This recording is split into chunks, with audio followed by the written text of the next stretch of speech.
సాయిబాబా చరిత్ర అది మీరు చదివితే తెలుసు ఎంత మహానుభావుడో, ఎందుకు దేవుడు అయ్యాడు. 6 ఏళ్లకే భిక్షాటనకి వెళ్ళేవాడు, మళ్ళీ 7వ ఇంటికి 8వ ఇంటికి వెళ్ళేవాడు కాదు, కేవలం 6-7 ఇళ్ళు. అది సన్యాసికి నిబంధన, అది మన సంప్రదాయాలు. ఊరికి రోజంతా భిక్షాటన మొదలు పెడితే వీడు కంపెనీ పెడతాడు ఇక్కడ సాయంత్రానికి, ఈ మిగిలిన ఫుడ్ అమ్మేస్తూ ఉంటాడు. 6 ఇళ్ళు 7వ ఇళ్ళుతో ఆపేయాలి, సప్తా అంటారు లెక్క. ఆ 7 ఇంట్లో దొరికితే దొరికింది, లేకపోతే ఆవిడ కార్తీక మాసం సోమవారం అనుకో ఉపవాసం, అంతే. వెళ్ళకో, ఏం దొరికితే అది 3 ఏళ్లలోనే దొరికింది అనుకో, తనకి సరిపడ వచ్చేయి. ఆయన అలాగే తిరిగాడు, మిగిలినంతా ధ్యానమే, ఆత్మధ్యానమే. మరి ఇవాళ సాయిబాబాని విగ్రహ రూపంలో ఎన్ని కోట్ల మంది ప్రజలు ఆరాధిస్తున్నారో అందరికీ తెలుసు, దేశీ విదేశాల్లో. ఎందుకు ఆ జోగికి, ఆ విరాగికి అంత ఖ్యాతి వచ్చిందండి? త్యాగం. ఆయన తెచ్చినుకున్న భిక్షాన్నంలోనే కుక్కలకు పెట్టేవాడు.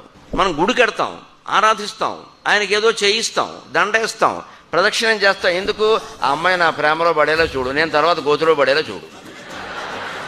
నిజంగా వివాహ జీవితంలో కూడా, ఉద్యోగ జీవితంలో కూడా ఆందోళన లేకుండా ఉండాలంటే దైవభక్తి ఉండాలి మనస్సులో.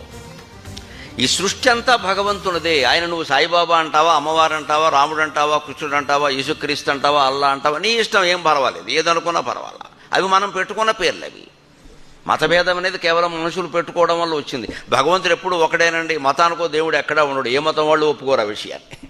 మతానికో దేవుడు, మనిషికో దేవుడు ఎక్కడా ఉండరు, ఎవరు ఒప్పుకోరు.